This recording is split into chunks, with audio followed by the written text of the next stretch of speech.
Hello दोस्तों, नमस्कार। मैं कमलेश कुमार आप सभी का बहुत बहुत स्वागत करता हूं अपने यूट्यूब चैनल KRC, जहां सिलेक्शन एक जिद है। तो चलिए दोस्तों, आज हम लोग शुरू करते हैं करंट अफेयर्स का ये नया सेशन जो घटना चक्र पर आधारित है। तो चलिए, आज हम इस बुक से करंट अफेयर्स करेंगे जो आपके आने वाले आगामी सभी एग्जाम्स के लिए बहुत ही महत्वपूर्ण होंगे। तो चलिए, बिना देरी किए हुए हम लोग करंट अफेयर्स का ये नया सेशन शुरू करते हैं।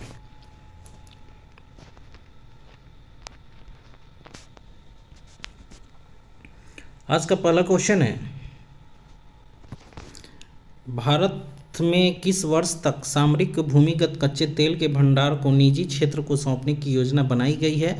तो ये जो है वर्ष 2029 से 30 तक की योजना बनाई गई है। अगला पॉइंट है, भारत में सामरिक खनिज तेल भंडारण की सुविधाओं के निर्माण का प्रबंधन किसके द्वारा किया जा रहा है? तो Indian strategic petroleum reserves limited के द्वारा, ISPRL के द्वारा। ठीक है, ISPRL के द्वारा। अगला पॉइंट है, किन स्थानों पर सामरिक खनिज तेल भंडार स्थापित किए गए हैं? तो ये विशाखापत्तनम, मंगलोर तथा पादुर में। ठीक है, ये 3 जगहों पर याद रखें। सामरिक खनिज तेल भंडार विशाखापत्तनम, मंगलौर और पादुर में स्थापित किए गए। अगला पॉइंट है, इन भूमिगत भंडारों में कितना कच्चा तेल संचित किया जाता है? तो 5.03 MMT, मतलब कि मिलियन मीट्रिक टन है। ठीक है, million metric ton. Next point है, ये भंडार देश के कितने दिनों की आवश्यकताओं को पूरी कर सकते हैं? तो 9.5 दिन का। ठीक है, 9.5 दिन का। अगला पॉइंट है, मिस्र के राष्ट्रपति अब्देल फतह अल सीसी ने अपने कौन से कार्यकाल के लिए शपथ ली है? तो तीसरे कार्यकाल के लिए 2 अप्रैल जो 2024 को इन्होंने जो है शपथ ग्रहण किया। अगला पॉइंट है, भारत सरकार ने अरुणाचल प्रदेश में स्थानों के नाम बदलने के किस देश के मूर्खतापूर्ण प्रयासों को खारिज कर दिया है? तो वो चाइना के। ठीक है।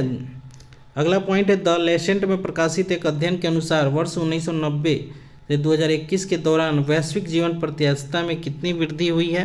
तो ये वृद्धि हुई है 6.2 वर्ष की। ठीक है, 6.2 वर्ष आदमी जो है और अधिक जिएगा, ये प्रत्याशा वृद्धि हुई है। नेक्स्ट है, अगला पॉइंट, भारत में कितनी वृद्धि हुई है? भारत में जो है कितनी वृद्धि हुई है? ये उम्र के, जो ये पिछला क्वेश्चन था उसी का ये है। भारत में लगभग जो है 8 वर्ष की वृद्धि हुई है जीवन प्रत्याशा में। अगला पॉइंट है, इजराइल ने किस देश में स्थित ईरानी दूतावास पर हमला किया है? तो सीरिया पर। ठीक है, 1 अप्रैल 2024 को। ठीक है। अगला पॉइंट है, किस देश ने सूखे को राष्ट्रीय आपदा घोषित किया है? VBI question. तो ये जिम्बाब्वे ने किया है 3 अप्रैल 2024 को। नेक्स्ट पॉइंट है, किस पंजीकरण के दौरान माता पिता के धर्म को अलग से दर्ज करना होगा? तो ये बच्चे के पंजीकरण में। ठीक है, बच्चे के जन्म का पंजीकरण में। नेक्स्ट है, 3 अप्रैल 2024 को कौन सा राज्यसभा से रिटायर हुए हैं? तो डॉक्टर मनमोहन सिंह, जो पूर्व प्रधानमंत्री थे अपने। डॉक्टर मनमोहन सिंह कितने वर्षों तक राज्यसभा के सदस्य रहे हैं? तो 33 वर्षों तक। ठीक है, 33 वर्षों तक। नेक्स्ट पॉइंट है, मैक्सिको ने किस देश के साथ अपने कूटनीतिक संबंध स्थापित कर दिए हैं? तो इक्वाडोर के साथ, इक्वाडोर। अगला पॉइंट है, इसका कारण क्या है? तो दूतावास में पुलिस रेड हुई थी, उसी के कारण। नेक्स्ट पॉइंट है, इक्वाडोर के किस पूर्व उपराष्ट्रपति को मैक्सिको के दूतावास से गिरफ्तार किया गया था? तो वो है जॉर्ज ग्लासको। ठीक है, जॉर्ज ग्लासको। अगला पॉइंट है, भारतीय डाक विभाग ने अंटार्कटिका में भारत का कौन सा डाकघर खोला है? तो ये तीसरा डाकघर खोला है जो 5 अप्रैल 2024 को खोला गया है। अगला पॉइंट है, इसे किस स्टेशन पर खोला गया है? ये जो दूतावास खोला गया है वो भारतीय स्टेशन पर अंटार्कटिका में जो है उस पर खोला गया। अगला पॉइंट है, अंटार्कटिका स्थित भारतीय डाकघर किस प्रभाग के अंतर्गत आते हैं? तो गोवा डाक प्रभाग के अंतर्गत आते हैं। नेक्स्ट पॉइंट है, अंतरिक्ष अन्वेषण के लिए जॉन एल जैक स्वीगर्ट जूनियर पुरस्कार 2024 किसे प्रदान किया गया है? तो ये है इसरो की चंद्रयान 3 टीम को। ठीक है, इसरो के चंद्रयान 3 टीम को 8 अप्रैल 2024 को दिया गया है। यह पुरस्कार किसके द्वारा प्रदान किया गया? तो यह पुरस्कार स्पेस फाउंडेशन USA के द्वारा प्रदान किया गया। अगला पॉइंट है, आयरलैंड का सबसे युवा प्रधानमंत्री किसे चुना गया है? तो साइमन हैरिस को, जो 9 अप्रैल 2024 को चुने गए हैं। साइमन हैरिस सबसे युवा प्रधानमंत्री। नेक्स्ट आगे बढ़ते हैं हम लोग। किस शहर में बिना मराठी साइन बोर्ड वाली दुकानों तथा प्रतिष्ठानों पर दोगुना संपत्ति कर लगाने की घोषणा की गई है? तो है मुंबई। अगला पॉइंट है, यह कर किसके द्वारा लगाया गया है? तो बृहत्तम मुंबई नगर निगम BMC के द्वारा लगाया गया है। ठीक है।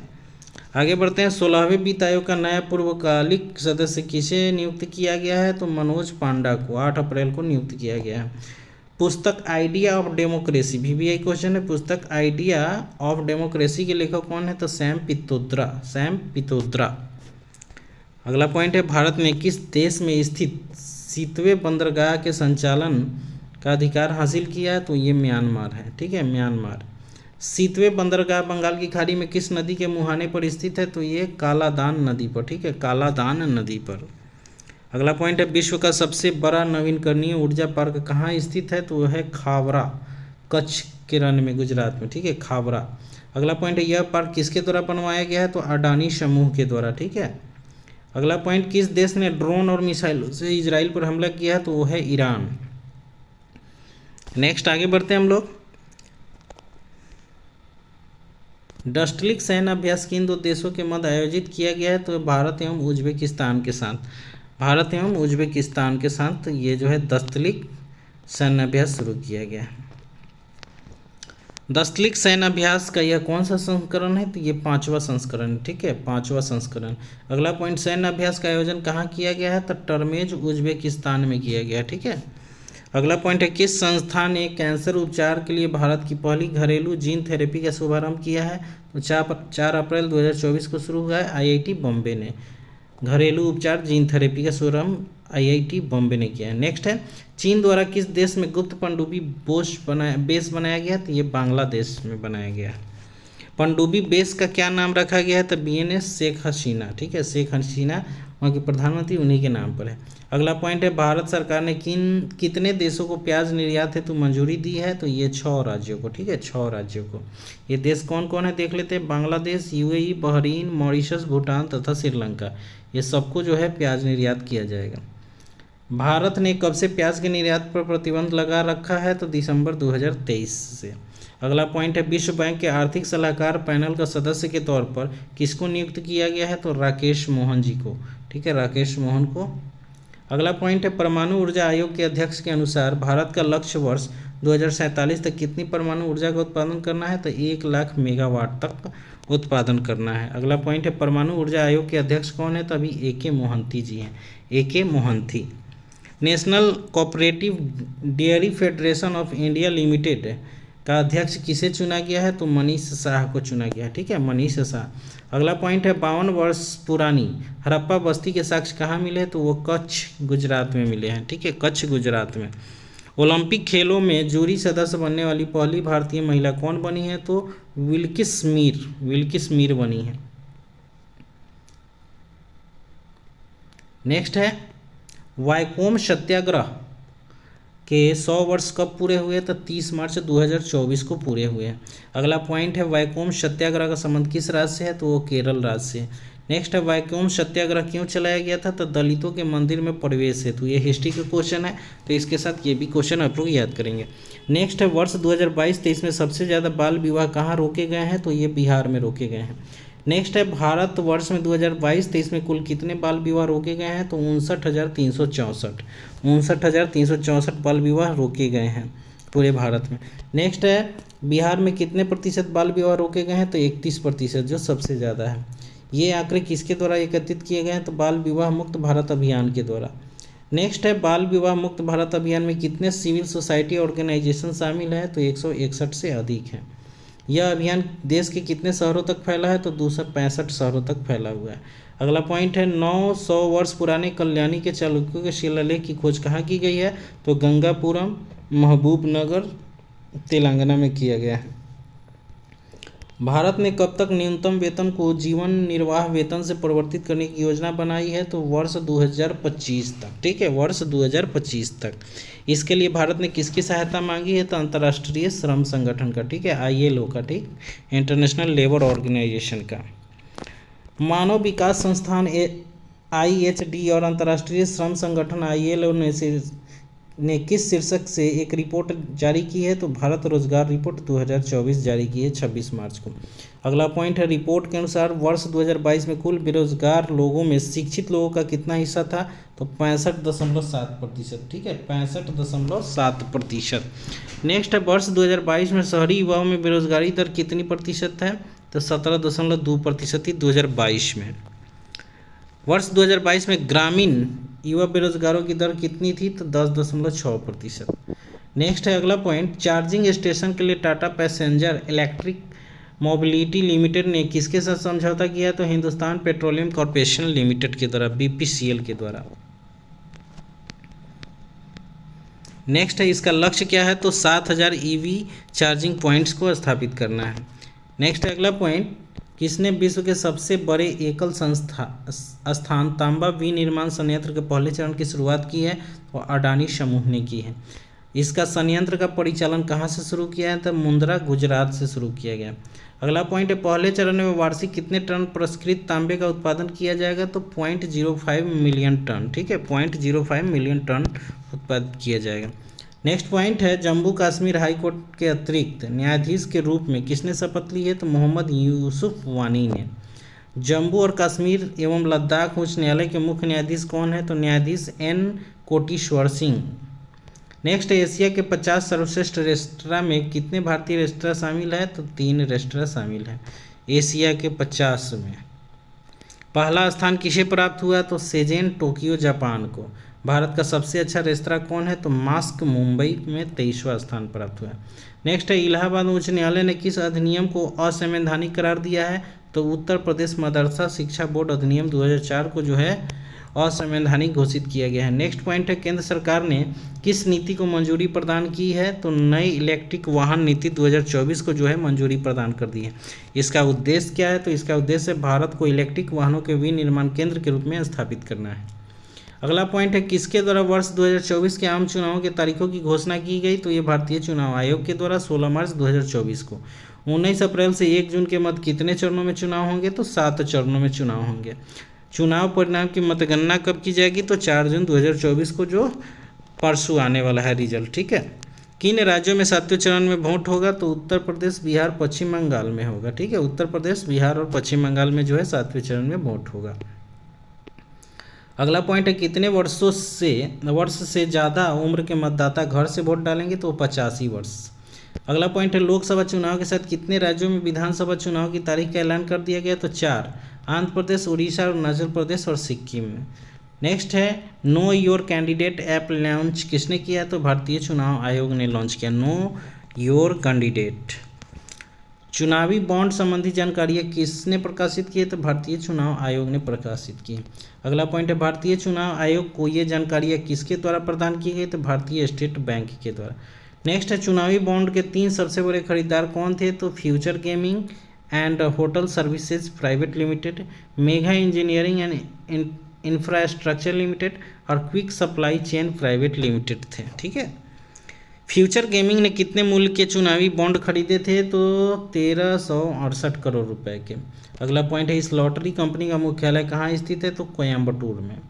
नेक्स्ट है, फ्यूचर गेमिंग कंपनी के संस्थापक कौन है? तो सेंटियागो मार्टिन है। ठीक है, नेक्स्ट है, देश का पहला मैंगो म्यूजियम पार्क स्थापित करने की घोषणा कहाँ की गई है? तो वो लखनऊ में की गई।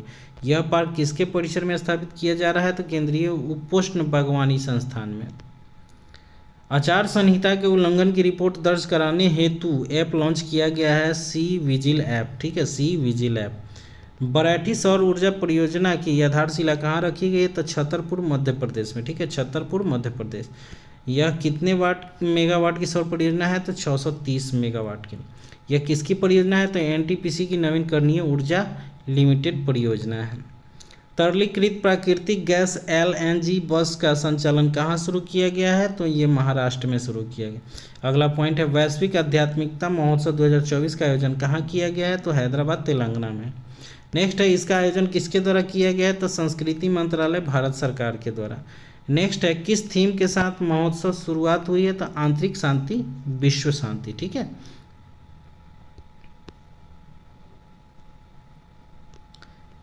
महोत्सव का मुख्य उद्देश्य क्या था? इस महोत्सव का मुख्य उद्देश्य था अंतर धार्मिक संवाद को बढ़ावा एवं दैनिक जीवन को आध्यात्मिकता से जोड़ना है।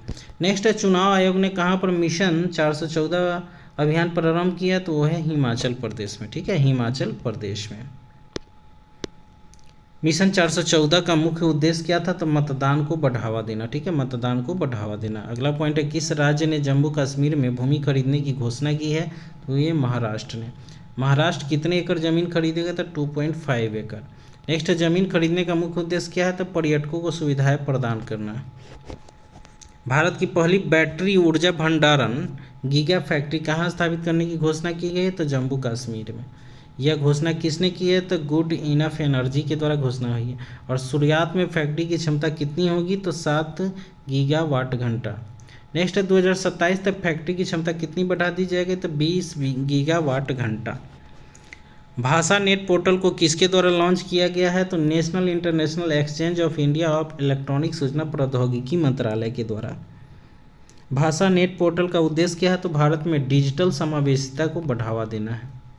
अगला पॉइंट है, किस राज्य ने बांधों नहरों में पानी की वास्तविकता जानकारी के लिए पोर्टल लॉन्च किया है? तो वह है राजस्थान ने। नेक्स्ट है, पोर्टल का नाम क्या है? तो समर्पित पोर्टल। ठीक है, समर्पित पोर्टल।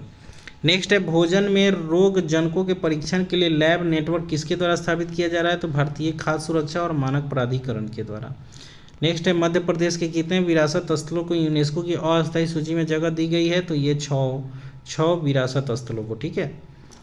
नगर विमानन महानिदेशालय ने किस विमान कंपनी पर जुर्माना लगाया है? तो एयर इंडिया पर। ठीक है, ये जुर्माना जो है 80 लाख रुपए का लगाया गया है। चुनाव आयोग ने विकलांग व्यक्तियों के लिए कौन सा ऐप लॉन्च किया है? तो यह है सक्षम ऐप। सक्षम ऐप लॉन्च करने का उद्देश्य क्या है? तो विकलांगों के लिए आसान मतदान की सुविधा। ऑनलाइन लर्निंग प्लेटफॉर्म शिक्षा सुधार किस राज्य में लॉन्च किया गया है? तो गुजरात में। ठीक है, गुजरात में। नेक्स्ट है, शिक्षा सुधार ऐप का उद्देश्य क्या है? तो शिक्षा को आधुनिकीकरण बनाना। किसने मध्य प्रदेश के नए लोकायुक्त के रूप में शपथ ग्रहण किया है? तो सत्येंद्र कुमार सिंह को। ठीक है, सत्येंद्र कुमार सिंह को। अगला पॉइंट है, किसने शपथ दिलाई है? तो मंगू भाई पटेल राज्यपाल के द्वारा। किसने भारत की सबसे बड़ी सौर बैटरी संयंत्र की स्थापना की है? तो टाटा पावर ने। ठीक है, टाटा पावर। कहाँ पर यह परियोजना स्थापित की जाएगी? तो राजनंदनगांव छत्तीसगढ़ में। ठीक है, तो दोस्तों ये था आज का करंट अफेयर्स। तो बने रहिए मेरे साथ, और ये करंट अफेयर्स का जो सेशन है लगातार चलते रहेगा, क्योंकि अभी हाल फिलहाल में सारे एग्जाम्स होने वाले हैं। तो आप लोग करंट अफेयर्स पर फोकस करेंगे, और जितने भी आपके सब्जेक्ट हैं उस हिसाब से जो है बीपीएससी टीचर वाले अपने सब्जेक्ट को भी रिवीजन करते रहेंगे। अब ज़्यादा इधर उधर की बातें नहीं पढ़ना है, करंट अफेयर्स पर ध्यान देना, और जितना पढ़े हैं उसको रिवीजन करते रहिए। आपका रिजल्ट 100% आएगा, तो रिवीजन पर फोकस करें जितना हो सके उतना। और करंट अफेयर्स के लिए मैं हूँ ही, तो आप लोग मेरे साथ बने रहिए। तो चलिए दोस्तों, फिर मिलते हैं अगले वीडियो में। तब तक के लिए नमस्कार, धन्यवाद।